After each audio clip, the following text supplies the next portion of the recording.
Good morning. Today we will see chapter number 4, The 100 Dresses Part 1. Before moving through the original text, first of all, take the introduction to the lesson.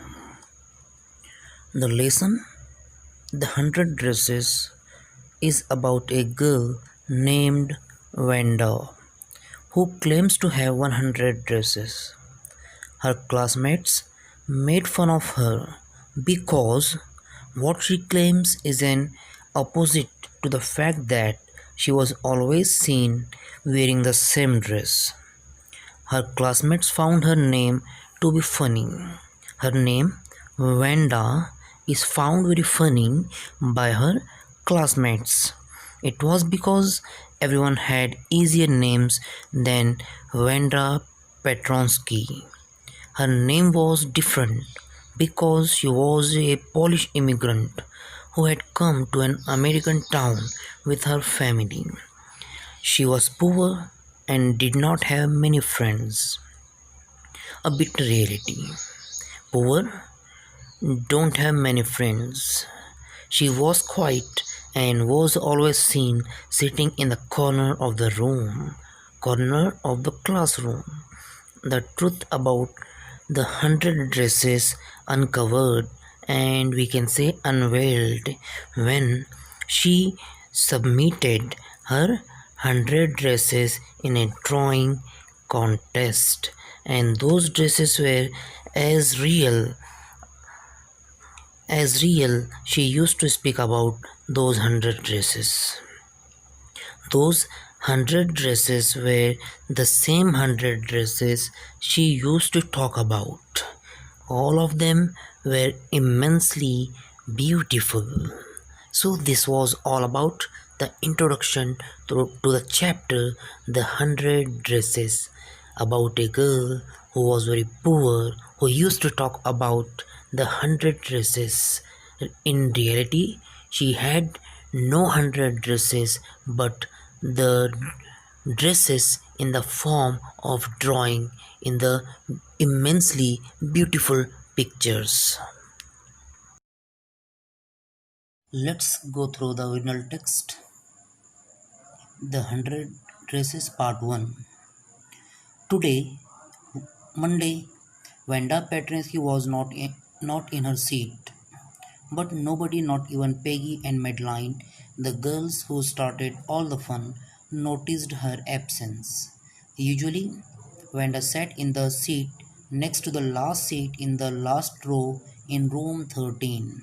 She sat in the corner of the room where the rough boys who did not make good marks sat, the corner of the room where there was most scuffling of feet, most roars of laughter when anything funny was said, and most mud and dirt on the floor.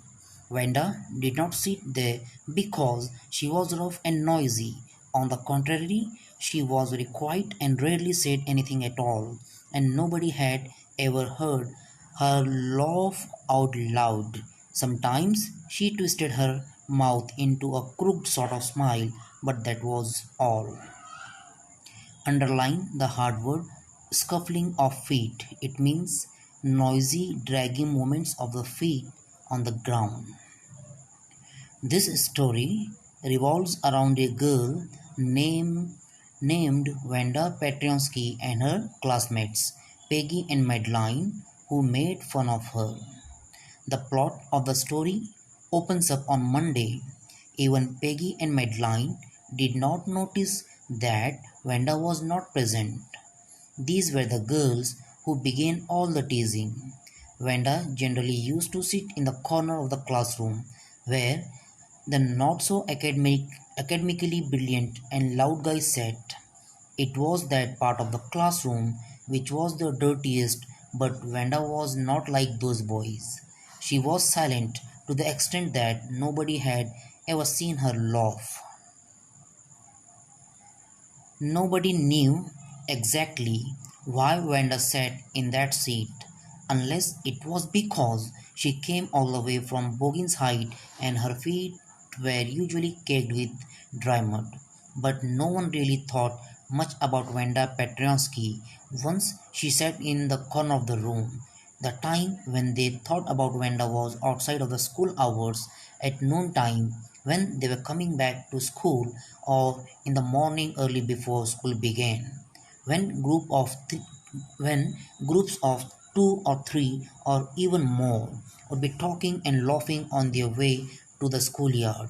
Then sometimes they waited for Vanda to have fun with her.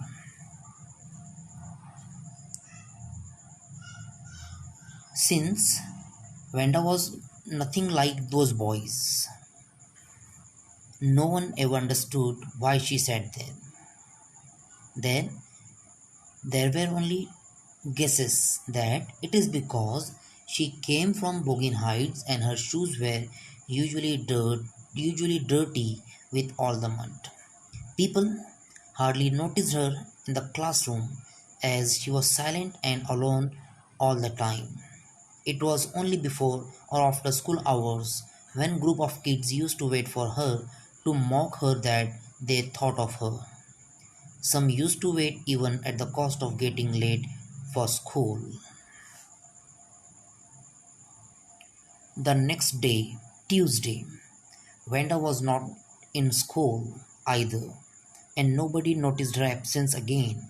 But on Wednesday, Peggy and Madeline, who sat down front with other children who got good marks and who didn't drag in a whole lot of mud, did notice that Vanda wasn't there. Peggy was the most popular girl in school. She was pretty, she had many pretty clothes, and her hair was curly. Maddie was her closest friend. The reason Peggy and Maddie noticed Vanda's absence was because Vanda had made them late to school. They had waited and waited for Vanda to have some fun with her, and she just hadn't come. They often waited for Vanda Petrosky to have fun with her. In this paragraph, the fact that Vanda was not present on Tuesday as well got unnoticed, but it was on Wednesday when Maddie and Peggy noticed her absence. It was also then when they waited before school to make fun of her, but instead ended up getting late because she didn't show up. Peggy was the most famous girl who wore good and tidy clothes. She sat with the toppers of the class. No one ever got curious about Vanda was no longer coming to school. All they cared was they couldn't make fun of her.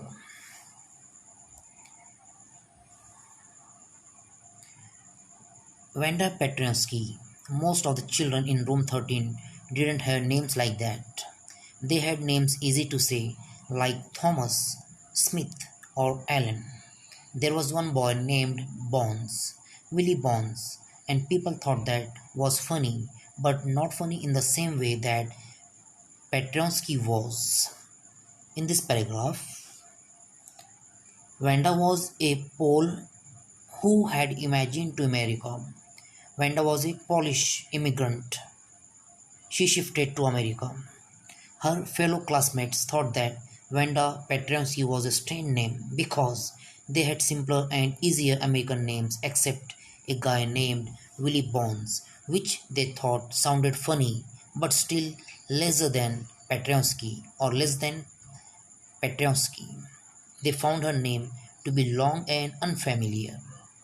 This shows that those children didn't understand diversity and whatever they did was done out of thoughtfulness. Vanda didn't have any friends. She came to school alone and went home alone. She always wore a faded blue dress that didn't hang right. It was clean, but it looked as though it had never been ironed properly. She didn't have any friend, but a lot of girls talked to her. Sometimes they surrounded her in the schoolyard as she stood watching the little girls play hopscotch on the worn, hard ground. Underline the hard word didn't hang right. It means didn't fit properly. Next word hopscotch. A game in which children hop into and over squares marked on the ground. Vanda was usually seen wearing a faded blue dress that did not fit her properly. Though clean, it used to look unironed. This shows that Vanda belonged to a poor family who could not afford too many dresses. Ironically, Ironically, a lot of people talked to her, but she didn't have any friends because all of them talked to her in order to make fun of her. From her tale about a hundred dresses to her unfamiliar name, they found it all amusing. When she used to watch little girls play in the ground, it was at that time other students surrounded her to mock her. Wanda, Peggy would say in a most courteous manner as though she were talking to Miss Mason. Wanda, she would say, giving one of her friends a nudge. Tell us, how many dresses did you say you had hanging up in your closet? 100, Wanda would say. 100, exclaimed all the little girls, incredulously, and the little ones would stop playing hopscotch and listen. Yeah, 100, all lined up, said Wanda. Then her thin lips drew together in silence. What are they like? All silk, I bet, said Peggy. Yeah, all silk, all colors. Velvet too? Yeah, velvet too. 100 dresses, Wanda would repeat stolidly, all lined up in my closet. Then they would they would let her go, and then before she had gone very far, they couldn't help bursting into shrieks and peals of laughter. Underline the hard word nudge, nudge, nudge. It means a gentle push. Next word, incredulously. It means showing unwillingness to believe. Courteous, Courteous, courteous. It means polite, or we can say respectful. Next word is stolidly, stolidly. Stolidly, it means calm, dependable, and showing little emotion. Any little emotion. Shrieks, shrieks. Next word, shrieks. It means scream. With no intentions of hurting her, Peggy used to ask the number of dresses Wanda has in a very polite and respectful tone. They made fun of her because they couldn't understand why she made up that story about 100 dresses. They did all this while being ignorant of the fact that it could hurt her.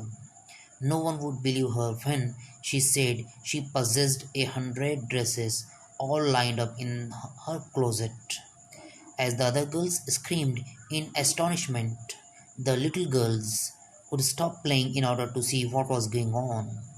Wanda would affirm their queries that she had dresses made of velvet and silk too. Sadly, after she left, they all used to laugh at her.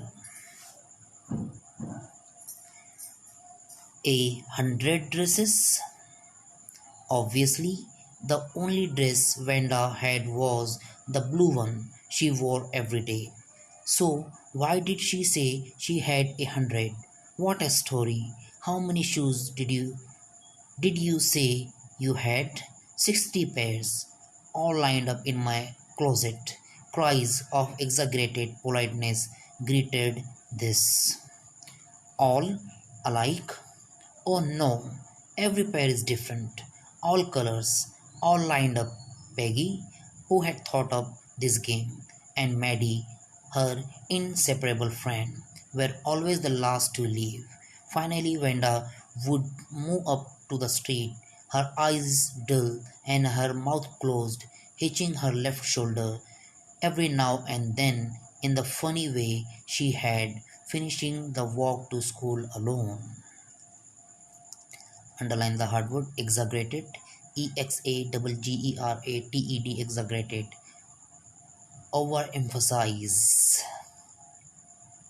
Exaggerated means overemphasize. Next word, her eyes dull. Her eyes dull, it means having eyes wanting brightness, liveliness. It was hard that to believe what Wanda said because the only dress she was seen wearing was the blue one that was faded or unironed. No one was sure as to why she lied. Although they were teasing her, they were never rude to her, and they were never rude to her. Thus, in the same tone, they continued asking her about the number of shoes she said she had, to which she replied 60, each pair different. It was Peggy's idea to embarrass her like that, though she was polite.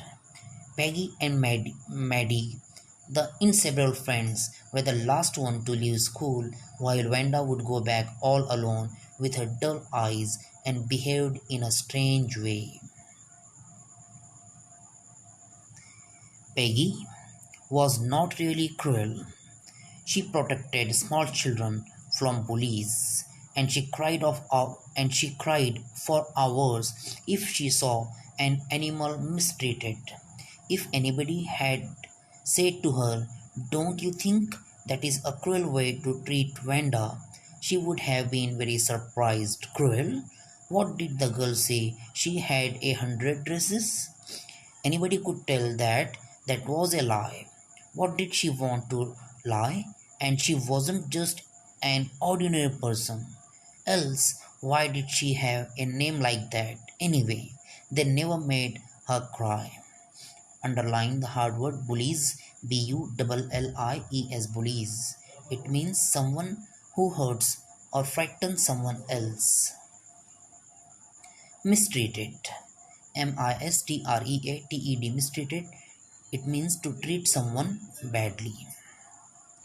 Peggy was not the mean girl she had been portrayed as until now. She saved kids from whoever was hurting them and couldn't stand animals getting badly treated. According to her, she was not being rude to Wanda. She thought it was very wired of Wanda to lie about the number of dresses she possessed. And if anything was wider or worst, it was her name. No matter how much they teased Wanda, they never made her cry. As for Maddie, this business of asking Wanda every day how many dresses and how many hats and how many this that she had was bothering her. Maddie was poor herself. She usually wore somebody's hand me down clothes. Thank goodness she didn't live upon Bogin Heights or have a funny name. Maddie did not like the idea of making fun of the number of clothes and accessories Wanda possessed, not because she cared about her, but because she was poor herself. She wore clothes that were given to her by someone else, but she was not as poor as Wanda. She did not live in Bogin's Height and did not even have a very wired or very strange name. Sometimes, when Peggy was asking Wanda those questions in that mocking, polite voice, Maddie felt embarrassed and studied the marbles in the palm of her hand, rolling them round and saying nothing herself. Not that she felt sorry for Wanda, exactly. She would never have paid any attention to Wanda if Peggy hadn't invented the dress game.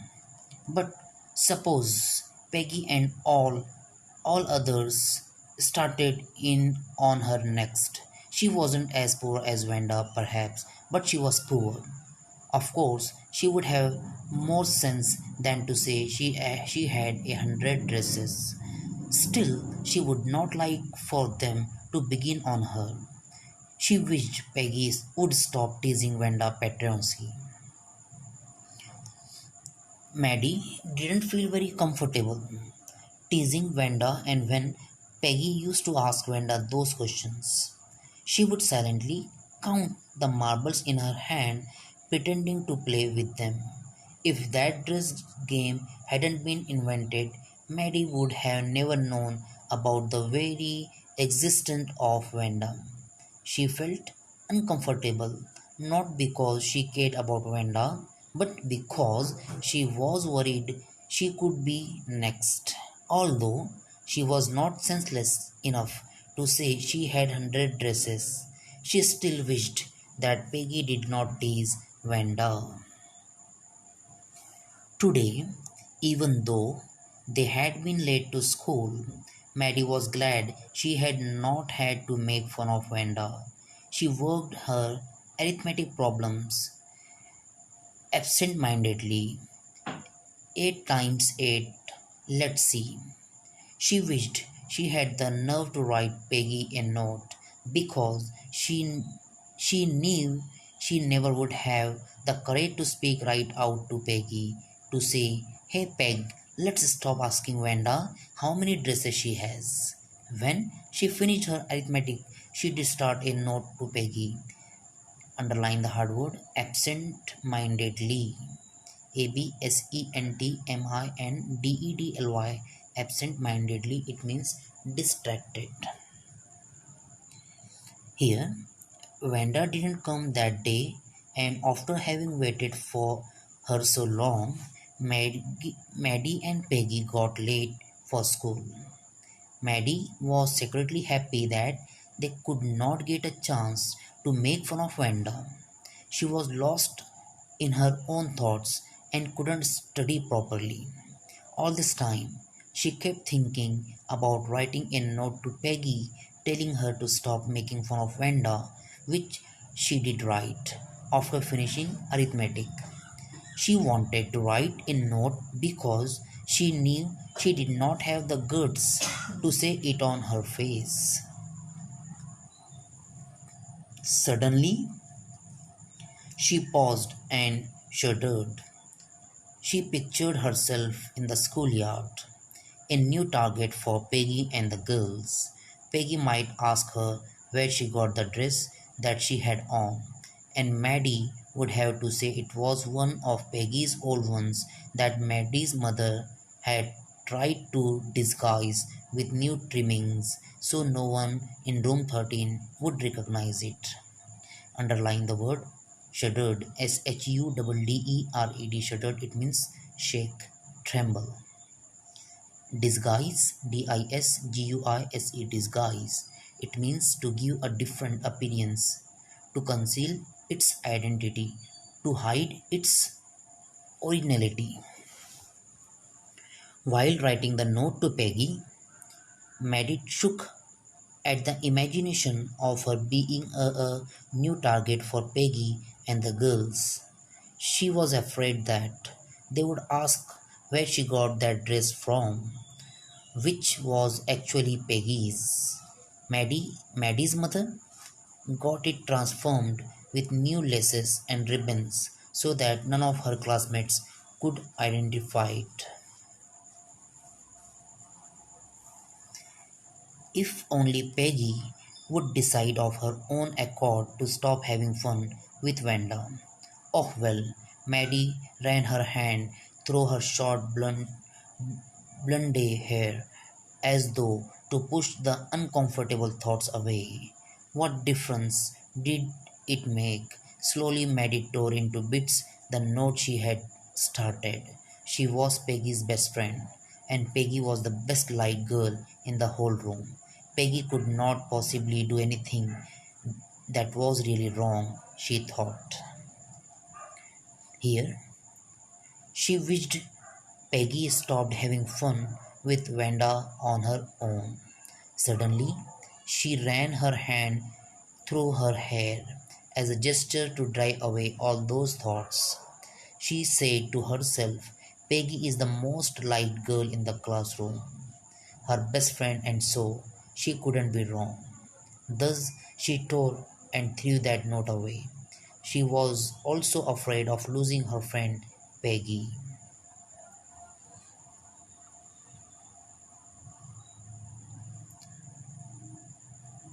As for Wanda, she was just some girl who lived up on Bogin's height and stood alone in the schoolyard. She scarcely ever said anything to anybody. The only time she talked was in the schoolyard about her 100 dresses. Maddie remembered her telling about one of her dresses, pale blue with colored trimmings, and she remembered another that was brilliant jungle green with a red sash. You would look like a Christmas tree in that, the girls had said in pretended admiration. Underline the word scarcely, Scarcely, scarcely, it means hardly. Trimmings, trimmings, it means decoration. Next word sash, sash, a long strip or loop of cloth worn over one shoulder around the waist, especially as part of a uniform or official dress. Pretended, pretended, not genuine. Admiration, admiration, respect and warm approval. After Maddie had cleared her thoughts about confessing to Peggy, she started thinking about Wanda. She thought that Wanda was just another girl living in Bogin's height who hardly spoke to anybody. She remembers when Wanda talked about her pale blue dress and jungle green dress paired with a red sash. The girls made fun of her by saying that she would rather look like a Christmas tree in that dress.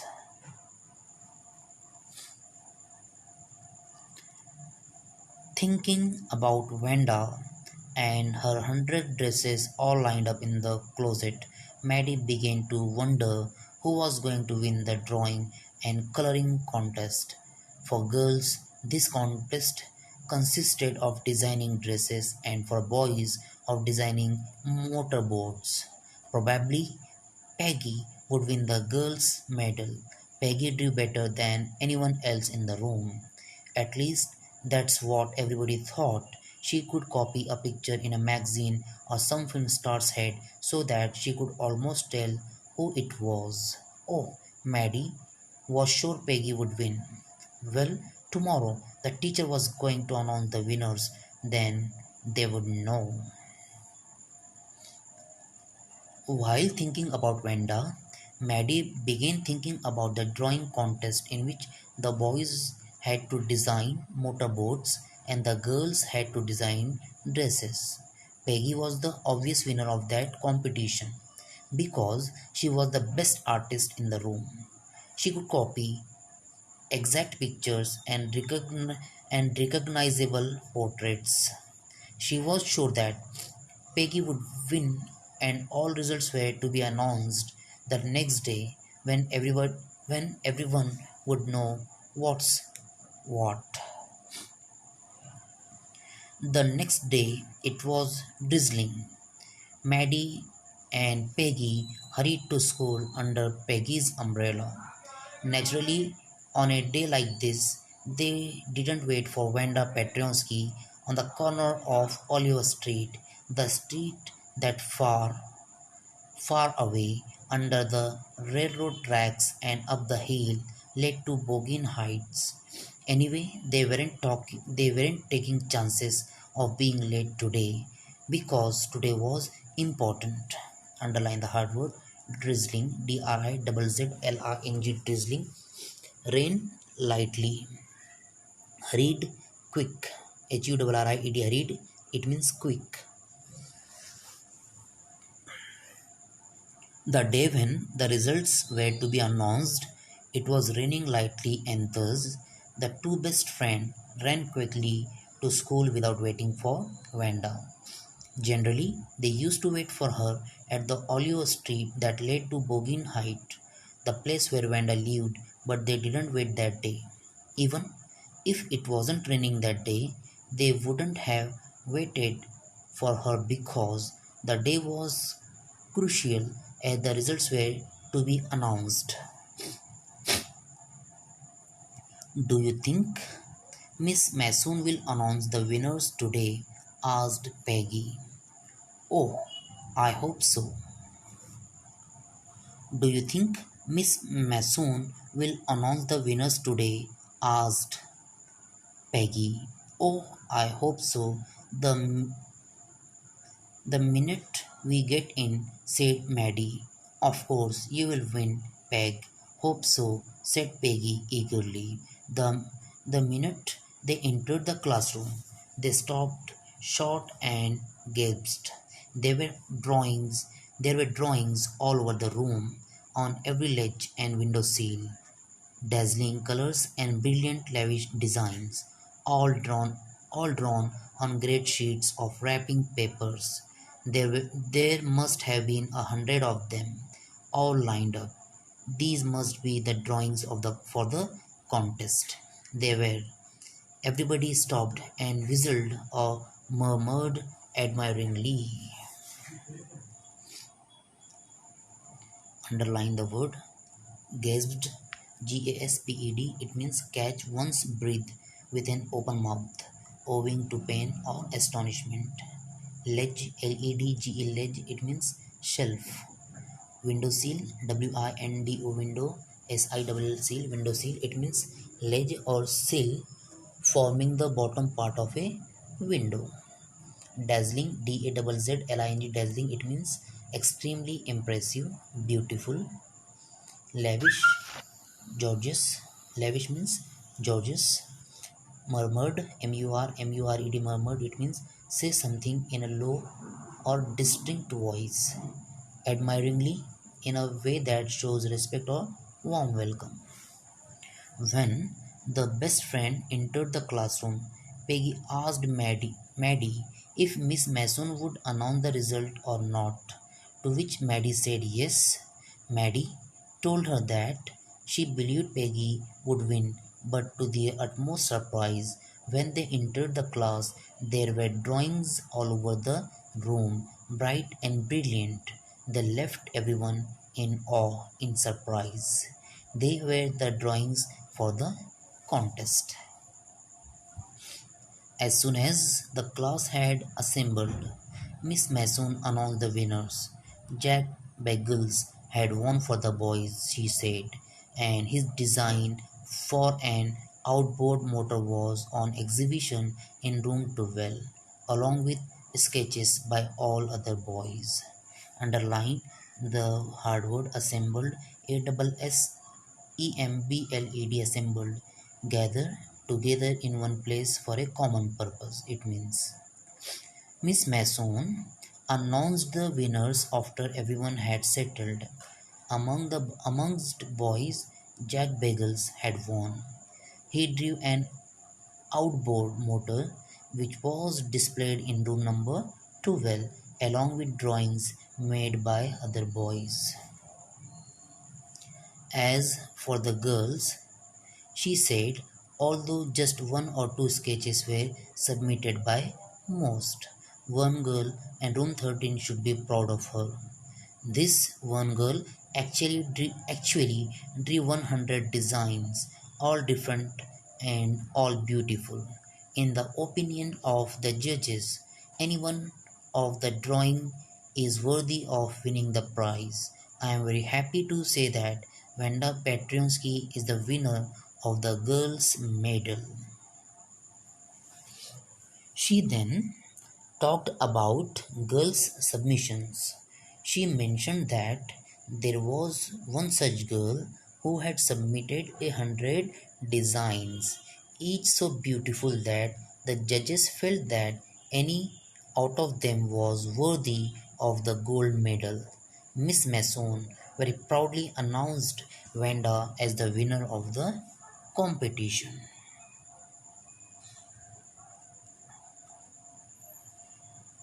Unfortunately, Vanda has been absent from school for some days and is not here to receive the applause that is due to her. Let us hope she will be back tomorrow. Now, class, you may file around the room quietly and look at her exquisite drawings. The children burst into applause, and even the boys were glad to have a chance to stamp on the floor, put their fingers in their mouth, and whistle, though they were not interested in dresses. Look, Peg, whispered Maddie. There is that blue one she told us about. Isn't it beautiful? Yes, said Peggy. And here is that green one, boy, and I thought I could draw. She continued and sadly mentioned that Vanda was not been coming since days, hoping she would be there the next day. She instructed everyone to look at the flawless collection, to which everyone applauded and whistled. Maddie and Peggy even saw the blue dresses that Vanda had talked about. It was beautiful. Peggy sighed. I thought I could draw, which means that the drawings left her in immense admiration. So this was all about the 100 dresses. Actually, the 100 dresses were the 100 drawing pictures which Vanda used to speak about to the school children, to her classmates. Thank you so much for your kind listening.